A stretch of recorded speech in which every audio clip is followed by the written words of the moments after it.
بسم اللہ الرحمن الرحیم.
صدق اللہ العظیم.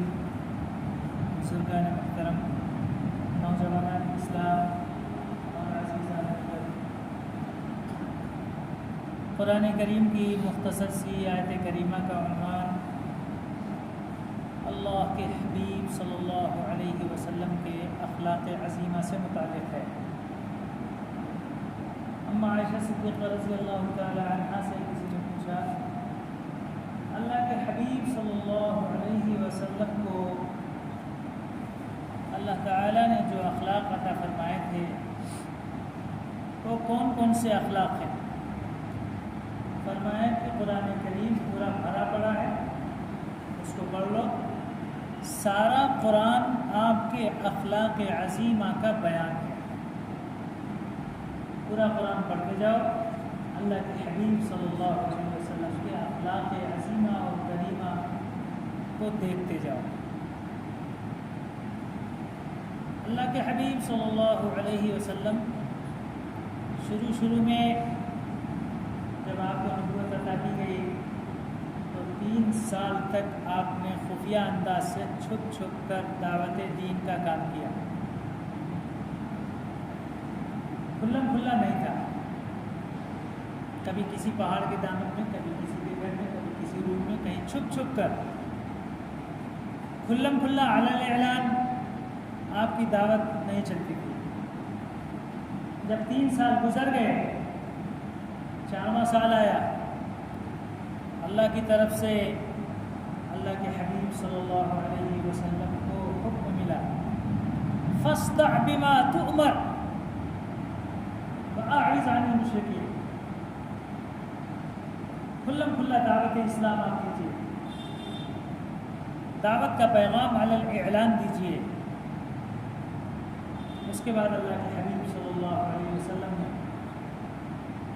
ہر مقام پر، کعبۃ اللہ میں، کعبۃ اللہ کے باہر،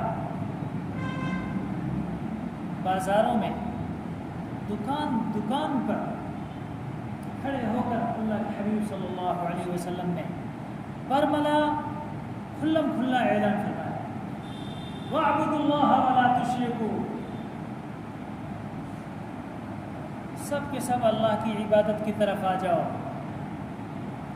اللہ کے ساتھ کسی طرح کا کوئی شرک کا معاملہ نہ کرو، اللہ کے ساتھ کسی کو شریک مت ٹھہراؤ، بتوں کی پوجا چھوڑ دو.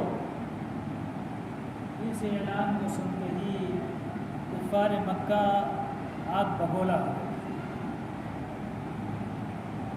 ابھی تک تو بڑی عزت و احترام سے پیش آتے تھے، اللہ کے حبیب صلی اللہ علیہ وسلم کو امین کے لقب سے پکارتے تھے، آپ کی دیانت پر، امانت پر پکا بھروسہ کرتے تھے. اور جب اللہ کے حبیب صلی اللہ علیہ وسلم نے کلمہ لا الہ الا اللہ محمد رسول اللہ صلی اللہ علیہ وسلم کی دعوت آپ نے دینا شروع کی، ایک دم کفار مکہ بالکل دشمنی میں کھلے محاذ سامنے آئے اور کہتے تھے چچا ابو طالب اپنے بھتیجے کو سمجھاؤ، ہم تو پہلے سے 360 بتوں کو مانتے چلے آ رہے ہیں، اگر اس بات پر اتفاق کرنا ہو کہ 360 میں ایک اور ہم ملا لیں، اللہ ملا کے مان لیں 361 اور کیا ہو، یہ جو لا الہ کہتے ہیں کوئی معبود ہے ہی نہیں، یہ بولنا بند کر دیں، لا الہ نہیں بولنا، کیونکہ یہ تو یہ کہنا چاہتے ہیں کوئی معبود ہے ہی نہیں، اگر ہے تو اللہ ہے نا، دوسرا اور کوئی نہیں، سب کی کیوں نفی کرتے ہیں؟ اگر ان کا منشا و مقصد یہ ہو کہ وہ مکے کی سرداری چاہتے ہو تو ابو جہل کیا، ابو سفیان کیا، امیہ بن خلف کیا، سب کے سب اپنی سرداری چھوڑ کر محمد عربی صلی اللہ علیہ وسلم کو سرداری دینے کے لیے تیار ہے، اور اگر مال و دولت چاہتے ہیں تو ساری مکہ کی دولت لا کر آپ کے قدموں میں ہم نچھاور کرنے کے لیے تیار ہیں، اور اگر کسی خوبصورت دوشیزہ سے نکاح کے متمنی ہو تو عرب کی سب سے خوبصورت لڑکی آپ کے قدموں پر نچھاور ہونے کے لیے تیار ہے۔ اللہ کے حبیب صلی اللہ علیہ وسلم نے اپنے چچا کو جواب دیا، چچا جان میں خدا ذوالجلال کی قسم کھا کے کہتا ہوں کہ اگر میرے ایک ہاتھ پہ چاند اور دوسرے پہ تم سورج بھی لا کے رکھ دو اور یہ کہو کہ میں لا الہ سے پیچھے ہٹ جاؤں، سوال ہی نہیں ہوتا، میں اپنے دعوتی مشن کو کسی بھی حال میں پیش کروں گا، کسی لالچ میں بھی نہیں آؤں گا اور کسی مخالفت کرنے والے کی مخالفت کی پرواہ بھی نہیں کروں گا۔ مجھ کو اللہ نے دعوت دینے کا مکلف بنایا ہے، میں دعوت کا کام کر کے ہی رہوں گا، سب کے سامنے اس کلمے کو پیش کروں گا کہ پہلے سارے معبودان باطل کی نفی کروں گا اور ایک اللہ کی عبادت کو ثابت کر کے رہوں گا، سب کو اسی کی طرف بلاؤں گا اور اسی کی طرف جھکاؤں گا اور اس کی عبادت کرنے پر سب کو مجبور کروں گا۔ یہ سننا تھا کہ اہل مکہ میں ڈبل آگ لگ گئی اور اللہ کے حبیب صلی اللہ علیہ وسلم کی طرح طرح سے مخالفت کرنا شروع کر دیا۔ کبھی تو حال یہ ہے کہ اللہ کے حبیب صلی اللہ علیہ وسلم کے گلے میں جو چادر مبارک آپ کے بدن مبارک پر ہوتی ہے اس کو آپ کے گلے میں پھنسا کر پھانسی کا پھندا بنا کر آپ کی جان کو نکالنے کی کوشش کرتا ہے، اور وہ عقبہ ابن ابی معیط ہے۔ حضرت ابو بکر صدیق رضی اللہ تعالیٰ عنہ جو آپ کے یار غار ہیں، بچپن کے ساتھی ہیں، انہوں نے دیکھ لیا اللہ کے حبیب صلی اللہ علیہ وسلم کے اوپر آگ ٹوٹ پڑی اور آپ کو بچانے کی کوشش کی اور لوگوں سے کہا، ارے یارو تم کو شرم نہیں آتی؟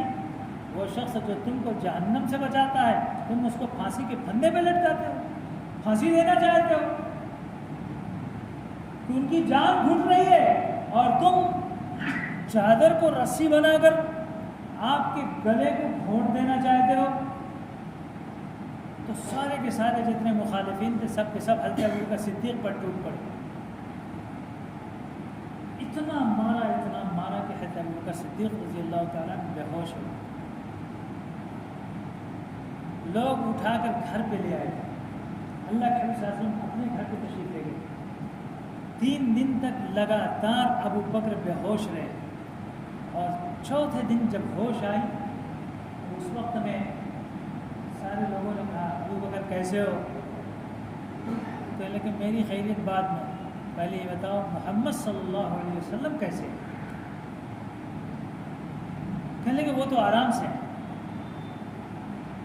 کیونکہ حضرت ابوبکر صدیق نے دیکھا تھا کہ سارے کفار مکہ کے ہاتھ مرغے میں تھے، اور جنہوں نے حضرت ابوبکر کو مارا ہے وہ نبی صلی اللہ علیہ وسلم کو کیا چھوڑیں گے؟ ان کو ضرور ان کے اوپر حملہ ہوا ہوگا، پتہ نہیں کس حال میں ہوں گے۔ اس بنیاد پر پوچھا کہ محمد صلی اللہ علیہ وسلم میرے یار غار جگری دوست ان کا کیا حال ہے؟ لوگوں نے کہا وہ تو اچھے ہیں۔ کہ لگے نہ، اس طریقے سے میں یقین نہیں کروں گا، بلکہ مجھ کو وہاں تک لے چلو، میں اپنی آنکھوں سے دیکھوں گا، اس کے بعد یقین کروں گا کہ اللہ کے حبیب صلی اللہ علیہ وسلم اطمینان سے ہیں۔ لوگوں نے کہا آپ تکلیف میں ہیں، وہاں تک جا سکتے نہیں، آپ کو اٹھا کے لے کے جانا پڑے گا، کیوں خام خواہ کی تکلیف گوارا کرتے ہو؟ فرمایا اس مریض سے پوچھو جس کو آب حیات ملنے والا ہو وہ تکلیف دیکھے گا؟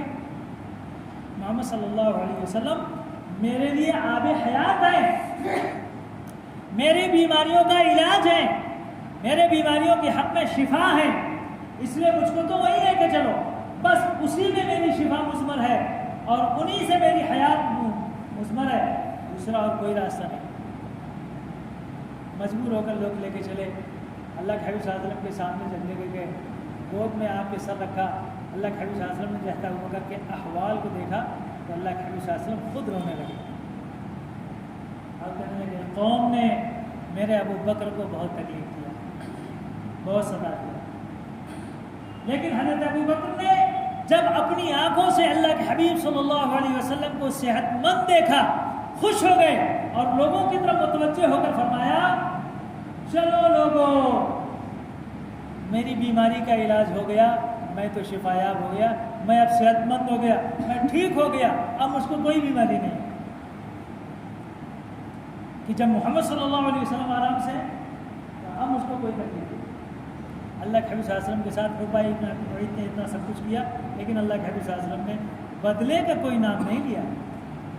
نہیں، ایک مرتبہ تو یہاں تک حالت پیش آئی کہ اللہ کے حبیب صلی اللہ علیہ وسلم کعبۃ اللہ کے اندر نماز پڑھ رہے ہیں، سجدے میں ہیں، کفار مکہ نے اللہ کے حبیب صلی اللہ علیہ وسلم کے پیٹھ کے اوپر لا کر اونٹ کی بوٹیاں اوجھڑی لا کر کے ڈال دیا، گوبر ڈال دیا، اور اللہ کے حبیب صلی اللہ علیہ وسلم جب سجدے سے سر اٹھانا چاہتے تو اٹھنے میں دقت اور پریشانی ہو رہی ہے، تو کفار مکہ تالیاں مار کر ٹھٹھا مار کر ہنستے اور مذاق کرتے،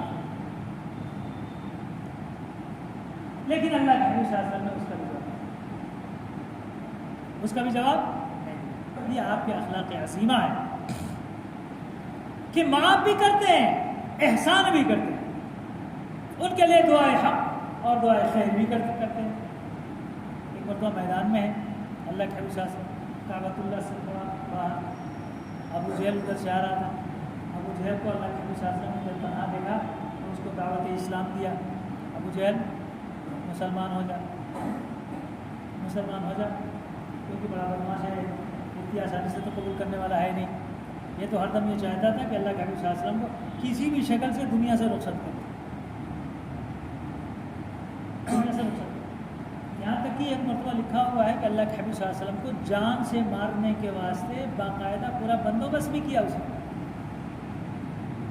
اور بیمار بن کر اپنے گھر میں بیٹھا، گھر کے سامنے باوڑی کھود کے رکھا، کنواں کھود دیا، اور اس کے اوپر سے کچھ چیزیں ایسی رکھ دیا کہ جس سے معلوم نہ ہو کہ یہاں پر کوئی کنواں ہے، اور اطلاع بھیجا اللہ کے حبیب صلی اللہ علیہ وسلم کی خدمت میں کہ ابو جہل بہت بیمار ہے، اور اللہ کے حبیب صلی اللہ علیہ وسلم کے آیت شریفہ اگر کوئی شخص بیمار ہو جائے فوراً اس کے گھر بیمار پرسی کے لیے پہنچ جاتے ہیں۔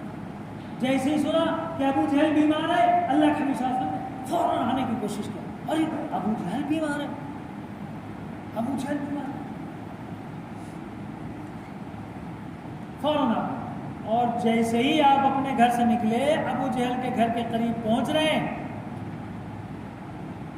اللہ کے حبیب صلی اللہ علیہ وسلم کے گھر ابو جہل کے گھر میں کوئی دوری نہیں ہے، آپ جا کے دیکھو جہاں جس گھر کے اوپر لکھا ہوا مکتبہ، یہ اللہ کے حبیب صلی اللہ علیہ وسلم کی جائے پیدائش ہے، آپ کا مکان ہے نا، اونچائی کے اوپر تھوڑا سا آپ دیکھیں گے تو وہاں ہم خدیجہ کبریٰ رضی اللہ تعالیٰ عنہ کا گھر ہے.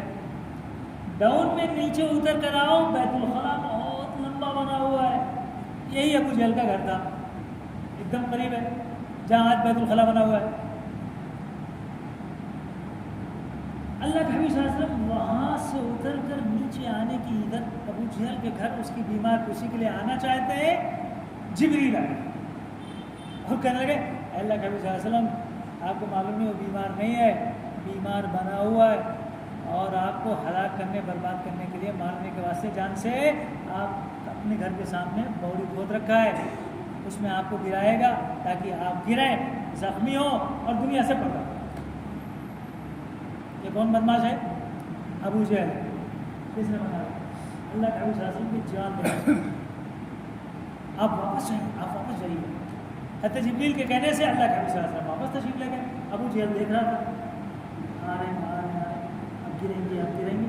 اللہ کے حبیب صلی اللہ علیہ وسلم جیسے ہی واپس جانے لگے ابو جہل لگا ارے تو پورا پلان فیل ہو گیا, پورا پلان فیل ہو گیا. فوراً اس کے بعد جھٹکے سے اٹھا اور چاہ کے اللہ کے حبیب صلی اللہ علیہ وسلم کو بلانے کے لیے دوڑا جو زور سے دوڑ لگایا. چاہ کمرہ چاہ درپیش, کنواں کھیت کھودنے والا پہلے خود کنویں میں گرتا ہے. ابو جہل ہی گر پڑا, اس کا خیال نہیں کیا اور بوڑی میں کون گرا؟ ابو جہل ہی گر پڑا. جب ابو جہل گر پڑا تو سارے جتنے کفار مکہ تھے سب جمع ہوئے. ارے بھائی سردار جی گر گئے, چلو ان کو نکالو سب لوگ. کوئی ادھر سے رسی لے کے آ رہا, کوئی ادھر سے رسی لے کے آ رہا, کوئی ادھر سے رسی لے کے آ رہا. چلو ابو جہل کو نکالیں گے سب لوگ, کیونکہ یہ تو بڑا آدمی تھا نا. کیونکہ اس کا پرانا نام تو جانتے ہیں عمرو ابن ہشام تھا.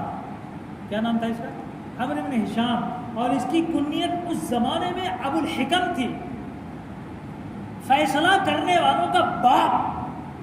کیا سمجھ میں کتنا بڑا آدمی رہے گا کہ فیصلہ چٹکیوں میں اڑا دیتا تھا, اتنا تیز تھا. لیکن اپنی ذات کے بارے میں جنت کا فیصلہ نہ کر سکا اور ایمان نہیں لایا, جس کی بنیاد پر اللہ کے حبیب صلی اللہ علیہ وسلم نے اس کو جو لقب تھا اس کو جو دیا, ابو الحکم کی جگہ پر کیا دے دیا؟ ابو جہل. کیا کہا؟ ابو جہل, جاہلوں کا باپ. کہ اپنے بارے میں فیصلہ کر سکتا, پورے میں کچھ ہو بڑا آدمی ہے, نکالنے کے واسطے سارے دوڑے, سبا کے رسی ڈال رہے ہیں. رسی یا تو چھوٹی پڑتی ہے اور یا تو اتنی کمزور ہے, اتنا وزن ہے ابو جہل کو, جب پکڑتا ہے رسی ٹوٹ جائے گی, جب پکڑتا ہے رسی ٹوٹ جائے گی. اب کیا پھنس گیا, اندر چلا رہا زور زور سے, ارے لوگوں میری جان کی خیریت نہیں ہے, میں نے محمد کی جان لینے کی کوشش کی تھی تو اب میری جان کے لالے پڑ گئے. اب میں اس کنویں سے نہیں نکل پاؤں گا, اس باڈی سے نکلنا ہے تو محمد کو بلاؤ, یہ ان کی بد دعا ہے, ان کے بغیر اب کوئی شخص اس کو نکال نہیں پائے گا. لوگوں نے سب بلایا اللہ کے حبیب کو, محمد رحم کھاؤ, غلطی کر بیٹھا ہے لیکن ہے قوم کا سردار, چلو کچھ تو رحم کھاؤ, آؤ اس کو نکال ڈالو. اللہ کے حبیب بھی تشریف لے آئے. کو بدلہ لینے کی عادت نہ ہے کبھی کسی معاملے میں. اما عائشہ صدیقہ رضی اللہ تعالیٰ فرماتی ہے میں نے اپنے حبیب کو کبھی بھی اپنی ذات کے لیے کسی پر غصہ ہوتے ہوئے دیکھا ہی نہیں. اور بدلہ لینا تو بہت دور کی بات ہے. اللہ کے حبیب صلی اللہ علیہ وسلم کو اگر غصہ کبھی آتا ہے تو دین کی بات پر آتا ہے. کوئی شخص دین کی جب مخالفت کرتا ہے تب آپ کا چہرے انور سب ہو, ورنہ اللہ کے حبیب صلی اللہ علیہ وسلم کو کوئی کتنی بھی تکلیف پہنچائے. ذاتی معاملے میں اللہ کے حبیب صلی اللہ علیہ وسلم کو اگر ناراضگی ہو جاتی تھی تو غصے کا اظہار صرف اتنا فرماتے تھے کہ جب اس آدمی کا چہرہ دیکھتے اگر اس سے ناراض ہوتے تو ادھر دیکھتے دوسری طرف, اگر وہ دوسرا آدمی ادھر سے آ رہا ہے تو سیدھی طرف دیکھنے لگتے. بس صحابہ سمجھ جاتے کہ اللہ کے حبیب صلی اللہ علیہ وسلم فلاں آدمی سے ناراض ہے, بس اتنا ہی نشانی ہوتی تھی. اس سے اوپر کوئی پہچان نہیں پاتا تھا کہ اللہ کے حبیب صلی اللہ علیہ وسلم کو غصہ ہے کیا. اور جب آپ خوش ہوتے تھے تو چہرے مبارک کا جو اوپر والا حصہ ہے نا, یہ ہنستے یا مسکراتے, اللہ کے حبیب صلی اللہ علیہ وسلم اکثر مسکراتے تھے, ہنستے کہاں تھا, زور زور سے ٹھٹھا مار کے ہنسنے کی تو ہماری اور آپ کی عادت ہے. اللہ کے حبیب صلی اللہ علیہ وسلم مسکراتے تھے. جب آپ خوش ہوتے تھے یہ اوپر کا حصہ لال ہو جاتا ایک دم خوبصورت ہو کے چمکتا تھا. یہ نشانی ہوتی تھی کہ اللہ کے حبیب صلی اللہ علیہ وسلم اس وقت بہت خوش ہے. اب ابو جہل کنویں میں گری ہے, اللہ کے حبیب صلی اللہ علیہ وسلم کو لوگ بلانے کے لیے گئے. اللہ کے حبیب صلی اللہ علیہ وسلم کو معاف کر دینے کی عادت, فوراً تشریف لے آئے اور تشریف لا کر اس کے بعد کنویں کے اندر جھانک کے دیکھا, یار کیا حال ہے؟ ارے محمد پھنس گیا ہوں, بس آپ ہی بچائے تو بچتا ہوں, نہیں تو مشکل ہو جائے. اللہ کے حبیب صلی اللہ علیہ وسلم نے اچھا یہ بتاؤ, اگر میں تجھے نکال دوں تو تو میرا کلمہ پڑھنے کے لیے تیار ہے؟ کلمہ پڑھے گا؟ ہاں بالکل بالکل. 4 kg کی منڈی ہلا دیا, پڑھنے کے لیے تیار ہے؟ پکا وعدہ ہے؟ بالکل پکا, ایک دم پکا وعدہ. اللہ کا حبیب. اچھا ٹھیک ہے. آپ نے رسی نہیں لٹکائی, چادر مبارک نہیں لٹکائی, بلکہ اللہ کے حبیب صلی اللہ علیہ وسلم نے آپ نے اپنا دست اقدس ہاتھ کنویں کے اندر ڈالا. یہ وہ ہاتھ مبارک ہے کہ آپ جہنم میں جب لوگ جائیں گے اور اللہ کے حبیب صلی اللہ علیہ وسلم کو نکالنا ہوگا تو لاکھوں میل دوری پر جہنم میں بھی ہمارا اگر کوئی مسلمان پھنسا ہوا ہے تو اللہ کے حبیب صلی اللہ علیہ وسلم وہاں تک ہاتھ ڈال کر اس کو کھینچ کر باہر نکال سکتے ہیں. یہ وہ دست اقدس ہے, سمجھ گئے؟ تو یہ چھوٹی سی بوڑی میں ڈال کر نکالنے میں کون سی بڑی بات ہے؟ جب جہنم کے اندر سے اتنی لمبی مدت کے تک پہنچے ہوئے انسان کو اللہ کے حبیب نکال سکتے ہیں تو ابو جہل کو اس باڈی کے اندر سے کنویں کے اندر سے نکالنے میں کون سی پریشانی ہے؟ اللہ کے حبیب ساری جتنی بھی رسیاں ہیں سب اٹھا کے پھینک دیا. کسی رسی کسی اور چیز کی ضرورت نہیں, پھینکو یہاں سے, پھینک کر اس کے بعد اللہ کے حبیب اپنا دست مبارک ہاتھ مبارک اندر ڈالا. کہاں تک پہنچ گیا؟ ابو جہل کے گردن تک پہنچ گیا. ابو جہل نے جلدی سے اللہ کے حبیب صلی اللہ علیہ وسلم کا ہاتھ پکڑا. جیسے ہاتھ پکڑا, نبی کو 4000 مردوں کی قوت طاقت ہوتی ہے. کتنے؟ اس دنیا کے 4000 مردوں کی قوت طاقت ہوتی ہے. اتنا ہیوی پہلوان ہوتا ہے نبی. اللہ کے حبیب صلی اللہ علیہ وسلم نے ایک ہاتھ سے اٹھایا ابو جہل کو باہر, جس کا وزن اتنا تھا کہ ساری رسیاں ٹوٹ جاتی تھی, اس کو اللہ کے حبیب صلی اللہ علیہ وسلم نے ایک ہاتھ سے نکال کے باہر کیا. اور اس کا کہا, ابو جہل وعدہ پورا کر. کیا وعدہ کیا تھا؟ باہر نکل آئے تو کلمہ پڑھوں گا, مسلمان ہو جاؤں گا. پڑھ لا الہ الا اللہ محمد رسول اللہ. پڑھ رہے منڈی نیچے کر لے, وعدہ پورا کر. بولا تھا نا وعدہ پورا کروں گا. کہنے لگا محمد اب تو پکا یقین ہو گیا کہ آپ بڑے جادوگر ہیں. کیا ہے؟ بڑے جادوگر. واہ, جیسے ہم اور آپ ہوتے نا, کوئی کسی سے نیک کام کرتا ہوا اگر کسی اللہ والے کو دیکھ لے تو جادو سے ہو گئے. میں بولتا رہتا یہ ابو جہل کی زبان سے بول رہا ہے. کون سی زبان سے بول رہا ہے؟ ابو جہل کی زبان نہیں ہے کہ جو کسی اللہ کے ولی پر جادو کا انتصاب کر دے, جادو کر دے. اللہ کا بھی شاسن سمجھ گئے یہ الو کا بٹا ہے, اس کے حق میں ایمان مقدر نہیں ہے, اس لیے یہ ایمان قبول اللہ کا بھی شاسن چھوڑ دیجیے. دوسرا کو بتانا کہ 1 لاکھ مار کو پھر بوڑھو میں گرا نکالا سوتی میرے سے, اوپر آنے کے بعد مجھے جادوگر بولتا, الٹا پلٹا. لیکن یہ ہمارے نبی کی شان نہیں ہے. ہمارے نبی کی شان یہ نہیں ہے. انہی کی بدولت تو ہمارے عبادتوں میں جان آئی ہے. انہی کی بدولت کہ ہم تھوڑی سی عبادت کرتے ہیں اور انہی کے عفو و کرم کا معاملہ ہے ہمارے ساتھ کہ ہم کرتے ہیں عبادت تھوڑی سی, لیکن قبولیت کے اعتبار سے بالکل اعلیٰ و عرفہ اور پہلی امتوں کے مقابلے میں کئی 100 گنا اوپر چلے جاتے ہیں. روایت میں یہاں تک موجود ہے کہ اس امت کی ایک دن کی عبادت پچھلی امتوں کے 40 سال کی عبادتوں کے ثواب کے برابر. درجہ رکھتی ہے، اتنی قیمتی ہے۔ وجہ ہمارے اور آپ کے نبی تاجدار مدینہ جناب محمد الرسول اللہ صلی اللہ علیہ وسلم ہے کہ جب ہم نماز پڑھتے ہیں تو نماز کا اختتام جب ہم کرتے ہیں تو کرنے سے پہلے کس کا نام لیتے ہیں؟ اپنے نبی کا۔ اللہم صلی علی محمد وعلی آل محمد کما صلیت علی ابراہیم وعلی آل ابراہیم انک حمید مجید۔ کس کا نام ہے اس میں؟ نبی صلی اللہ علیہ وسلم۔ اللہ نے فرمایا صلو علیہ وسلموا تسلیما، میرے نبی پر صلاۃ و سلام بھیج۔ اس نے کہا اللہ تیرے نبی کو تو ہی پہچانتا ہے، اس کی شایع نشان تو ہی درود بھیج سکتا۔ اللہم صلی علی محمد، اللہ تو ان کی شایع نشان رحمت برسا دے، ہمارا درود اپنی شایع نشان ان کی شایع نشان بنا کے ان تک پہنچا ہے۔ دیکھو کہاں سے کہاں پہنچ گئے ہم،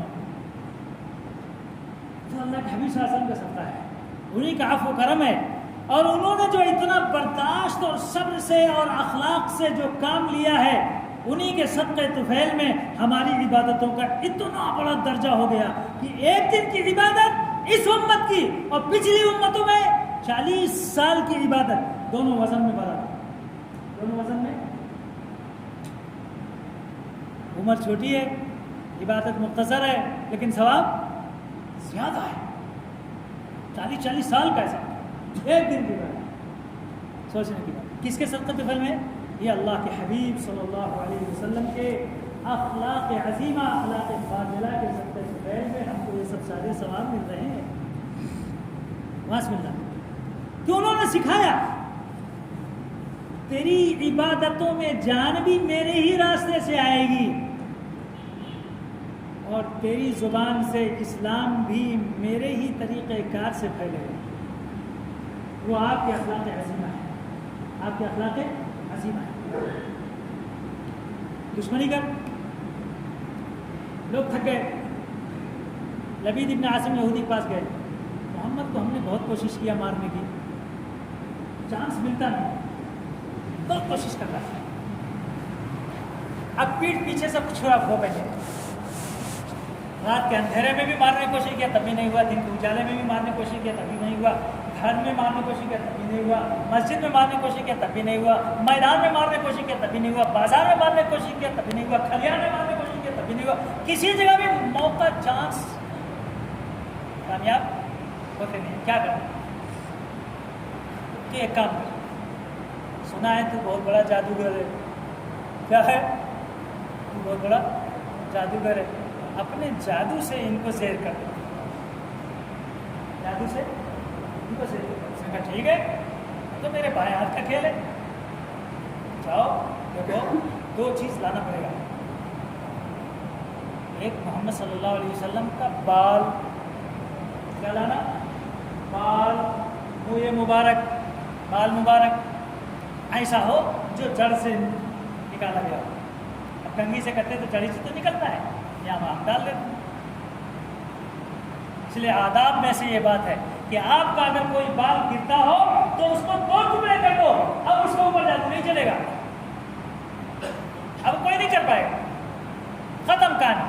اور اگر آپ نے توڑا نہیں اس کو اور کسی شخص کو مل گیا تو اگر وہ جادوگر کو لے جا کے دے دیا تو جادو کرنے والا اس کے اوپر جادو کر سکتا ہے، سمجھ گئے؟ اور دوسرا میں کہ محمد صلی اللہ علیہ وسلم کا بال بھی لے آنا، اور جس کنگھے سے اپنے بال کو کنگھا کرتے ہیں وہ کنگھا بھی لے کے آنا، کنگھی پر بھی جادو چلے گا، لے کے آنا، سمجھ گئے؟ جیسے شیاطین ہوتا ہے، شیاطین کا اثر کس پر ہوتا ہے؟ آج میں آپ کو بتا دوں، پورے راز کی بات بتاؤں گا آپ کو، آج پکڑ لینا، بس اسی کی پکڑے رہنا، پھر انشاءاللہ کچھ نہیں ہوتا۔ نبی صلی اللہ علیہ وسلم نے آپ کو وضو کا حکم دیا ہے، پہلے کیا کرتے ہیں؟ ٹٹو کر 3 مرتبہ سنت سمجھ کر ہاتھ دھوتے ہیں، اس کے بعد کیا کرتے ہیں؟ کلی کرتے، اس کے بعد کیا کرتے؟ ناک میں پانی ڈالتے. کیا کرتے؟ دیکھنے میں کتنی چھوٹی سنت ہے نا، ناک میں پانی ڈالنا. سارے اہل فن اس بات پر متفق ہیں کہ نبی صلی اللہ علیہ وسلم نے جو ناک میں پانی ڈال کر مبالغے کے ساتھ ناک کو صاف کرنے کا جو حکم دیا ہے، سارے اہل فن یہ کہتے ہیں اگر تم 3 مرتبہ ناک میں پانی چڑھاؤ اور اوپر تک لے کے جاؤ اور اس کو خوب زور زور سے اس کو اچھا صاف کر دو تو تمہارے اوپر نہ تو جنات کا اثر ہو سکتا ہے، اور اگر جادو کسی نے کر دیا ہے تو وہ بھی ٹوٹ سکتا ہے. ایک سنت میں اتنا پاور ہے. اور اکثر مسلمانوں کو آپ نے دیکھا ہوگا جب وضو خانے پر وضو کرنے بیٹھیں گے جلدی جلدی جلدی جلدی سب جگہ پانی پہنچے گا، ناک میں نہیں ڈالنا. دیکھو کیا غافل ہے انسان، جس چیز سے ہماری صحت مثمر ہے اس کو بھول جاتا ہے. اور اللہ کے حبیب صلی اللہ علیہ وسلم نے فرمایا رات میں جب تم سوتے ہو تو اس وقت میں شیطان کہاں پناہ لیتا ہے؟ کدھر سوتا ہو؟ تمہارے بازو میں سوتا ہے؟ نہیں، تمہاری ناک کے اندر رہتا ہو. کہاں رہتا ہے؟ ناک کے اندر رہتا ہے.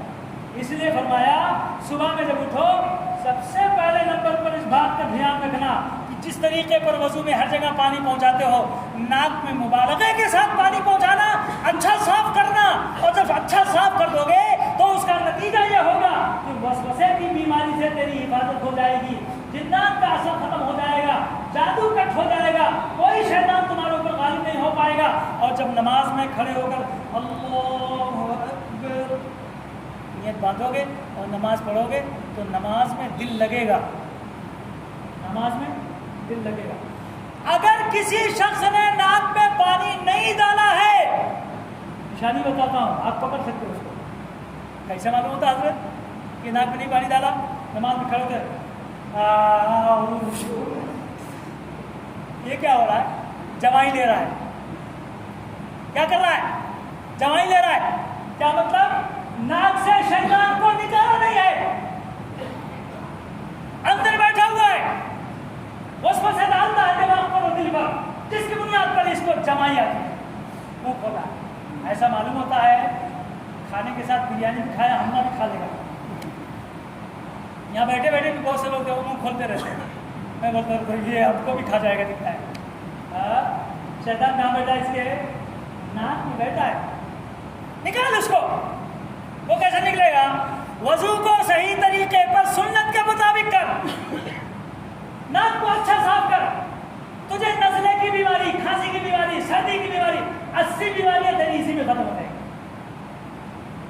جیسے سجدے سے 80 بیماریوں کی علاج، کرے پاک سے 80 بیماریوں کی علاج. جل ناک میں پانی ڈالنے سے بھی دماغ کے متعلق جتنی بھی بیماریاں ہیں، سردی سے متعلق، نزلہ زکام سے متعلق جتنی بھی بیماریاں ہیں، ساری بیماریاں ختم.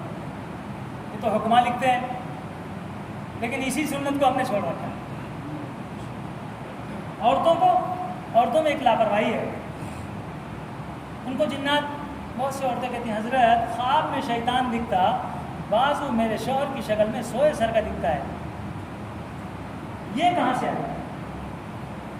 یہ کہاں سے آیا؟ اس کو پکڑو، اپنے گھر کے عورتوں کو سمجھاؤ کہ تیرے پاس جو شیطان اس طریقے پر دکھتا ہے ایک بے احتیاطی کی بنیاد پر دکھتا ہے. وہ کیا ہے؟ وہ کیا ہے؟ عورتوں کو منتھلی پرابلم ہوتا ہے، مہینے کا خون آتا ہے جو ان کی صحت کے واسطے اللہ تعالیٰ نے بنا دیا ہے. لیکن اس خون کو صاف کرنے کے واسطے باقاعدہ عورتوں کے لیے کپڑے بنے ہوئے ہیں. اس کو کرسف کا ہے، کرسف. اور ہم جو منہ پہ لگاتے ہیں اس کو کرچپ کہتے ہیں. یہ کرسف ہے. وہ کرسف کسی جگہ لگتا ہے، کرچپ یہاں لگتا ہے. دونوں میں فرق ہے نا. اس کو کرسف کا ہے. وہ کپڑا جو ناپاک ہوتا ہے اور عورتیں بے احتیاطی سے یہاں وہاں جنگلی جگہوں میں میدان میں پھینک دیتی ہیں. شیطان سونگ کر پتہ لگا لیتا ہے کہ یہ کس عورت کا ہے. زنا کرتا ہے، آپ کیا سمجھ رہے ہیں؟ اسی لیے اللہ کے ساتھ بال کو، ایسی گندی چیزوں کو، ناخن کو، سب کو زمین میں دفن کر دو۔ اب جب دفن کر دیں گے تو پھر اس کے بعد جنات کا، شیطان کا قابو اس پر نہیں چلے گا، اس عورت پر حملہ بھی نہیں کرے گا، اس سے زنا بھی نہیں کرے گا، اس کے ساتھ نہیں سو سکتا۔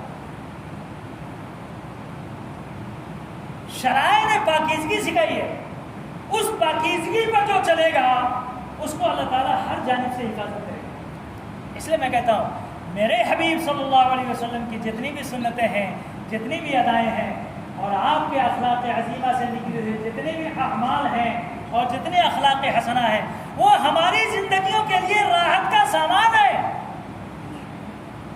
ایک معلوم کر کے اس کو اس کے مطابق پکڑنا چاہیے۔ بات کہاں سے چلی تھی؟ لبید ابن عاصم یہودی نے کیا چیز مانگا تھا؟ 2 چیز۔ کیا مانگا تھا؟ ایک آپ کا بال یعنی منہ مبارک، اور دوسرا کنگا۔ لوگوں نے لا کے دے دیا۔ اس نے اس پر گرہ لگائی، گانٹھ باندھا اور جا کے دم کیا، اور دم کر کے اس کے بعد کہا محلے میں جو کنواں ہے نا، خراب کنواں، اس کنویں میں جو پانی ہے اس کے نیچے ایک پتھر ہے، اور پتھر کے نیچے لے جا کے اس کو دبا۔ جادو اپنا کام کرنا شروع کر دے گا۔ جیسے بہت سے جادوگروں کو سنا ہوگا آپ نے، بولے قبرستان میں دفن کر اپنا زندوں کو تو پریشان کر ہی رہا، ملوں کو بھی نہیں چھوڑتا۔ وہاں بھی پہنچ گیا، کتنا بڑا بدماش ہے یہ، وہاں تک پہنچ گیا، لا حول ولا قوت، پہنچ کے پریشان کر وہاں کر دیا۔ اللہ کے حبیب صلی اللہ علیہ وسلم کے اوپر جیسے ہی جادو ہوا تو اللہ کے حبیب صلی اللہ علیہ وسلم کو دنیا کے معاملات میں غفلت آ گئی۔ آپ نے کھانا نہیں کھایا ہے، جب اما عائشہ صدیقہ رضی اللہ تعالیٰ عنہ لے کے آتی کھانا، آپ کھانا کھا لیں، مطلب کھا چکا ہو، پانی نہیں پیا ہوگا، پانی پی لو، الگ پانی آپ پی چکے ہیں، وہ کھانا نہیں کھایا، یہ بلایا۔ کبھی کبھی پانی لے پیش کر، میں نے تو پی لیا۔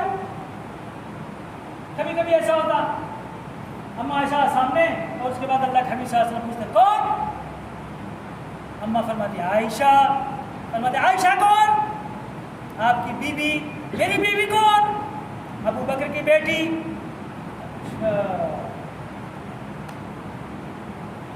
لیکن دینی معاملات میں غفلت نہیں، تو ابلیس اچک لے جاتا۔ دینی معاملات میں ذرا بھی غفلت نہیں۔ اذان ہو گئی، سیدھا نماز کو، خیر کا کام کرنا فوراً کرنا، روزہ رکھنا فوراً روزہ رکھنا، اعمال صالحہ کرنا فوراً کرنا۔ اس میں آپ کو غفلت نہیں تھی، وہ برابر تھا ایک دم۔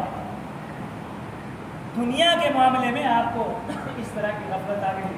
روایتوں میں آتا ہے، بعض روایتوں میں آتا 17 دن تک آپ اسی طرح سے غافل رہے، کچھ سمجھ نہیں آتا۔ بعض روایتوں میں آتا 40 دن تک اللہ کے حبیب صلی اللہ علیہ وسلم اسی طرح سے۔ اتنا ہیوی جادو کہ نبی کو بھی نہیں ڈوبا ہے، اس پر بھی اپنا اثر ڈال دیا۔ لیکن خدا کا لاکھ لاکھ شکر ہے کہ اللہ تعالیٰ نے دینی معاملات میں آپ کی حفاظت فرمائی، دنیاوی معاملات میں غفلت آئی ہے، باقی اور کسی چیز میں کوئی خرابی نہیں۔ بالآخر وہ وقت بھی آیا کہ اللہ کے حبیب صلی اللہ علیہ وسلم سو رہے ہیں، آپ کا حال یہ ہوتا تھا، آنکھیں تو سوتی تھیں، دل بیدار رہتا تھا کہ کسی بھی وقت جبریل آ سکتے ہیں، اللہ کا پیغام لے کر آ سکتے ہیں، اس لیے آپ آدھا نیند میں ہیں اور آدھا بیداری میں۔ اللہ کے حبیب صلی اللہ علیہ وسلم دیکھ رہے ہیں، میں سو رہا ہوں، 2 فرشتے آئے، ایک فرشتہ پاؤں کے پاس کھڑا ہے، ایک فرشتہ سر کے پاس کھڑا ہے۔ جو پاؤں کی طرف کھڑا ہے اس کا نام میکائیل ہے، اور جو سر کی طرف کھڑا ہے اس کا نام جبریل ہے۔ حضرت میکائیل حضرت جبریل سے پوچھتے ہیں، اللہ کے حبیب صلی اللہ علیہ وسلم سو رہے ہیں لیکن سب سن رہے ہیں، جیسے خواب میں آپ سنتے رہتے نہیں کیا، میرا سنائی پڑتا نہیں، سب سنتے۔ اللہ کے حبیب صلی اللہ علیہ وسلم کے سامنے مکالمہ چل رہا ہے، میکائیل فرما رہے ہیں جبریل آپ کے دوست کو کیا ہوا ہے؟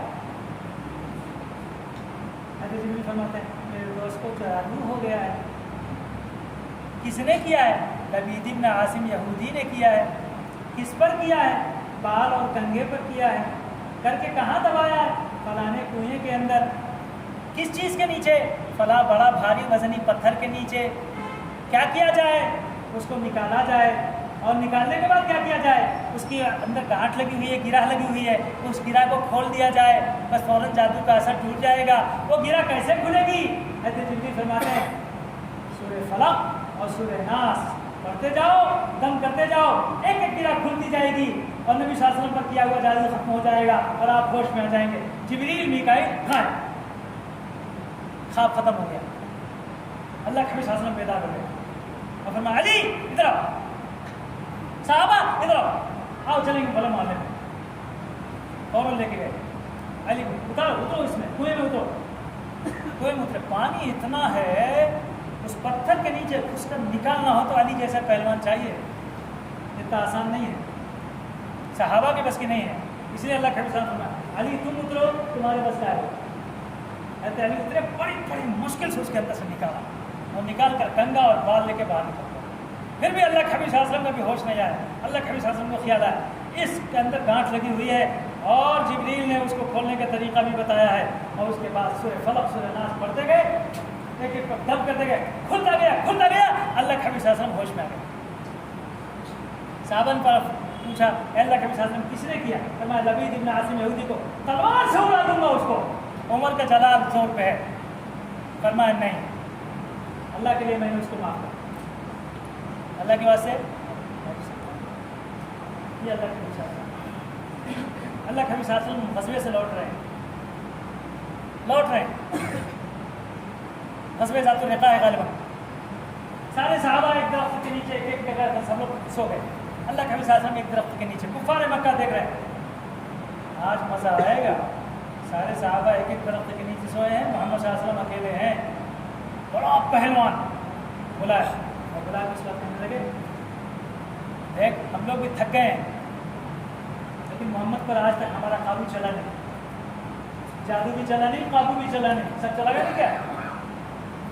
تو یہ آج ان کو نمٹا سکتا ہے، یہ لے تلوار مار، آج حصہ ختم۔ آیا جیسے آیا اللہ کے حبیب صلی اللہ علیہ وسلم کو تھوڑا اشارہ دیا، اللہ کے حبیب صلی اللہ علیہ وسلم نے آنکھ کھول دیا، اور اس کے بعد پہلوان جو ہے نا فوراً تلوار اٹھایا، محمد میری تلوار سے آپ کو کون بچائے گا؟ یہ ایسے ہی ہے جیسے یوسف علیہ السلام جب چلے گئے جیل میں، تو جیل میں رہتے رہتے اگتا گئے، اور جب اگتا گئے تو اس کے بعد کہنے لگے یا اللہ اس جیل سے کون نکالے گا مجھے، اس جیل سے کون نکالے گا مجھے؟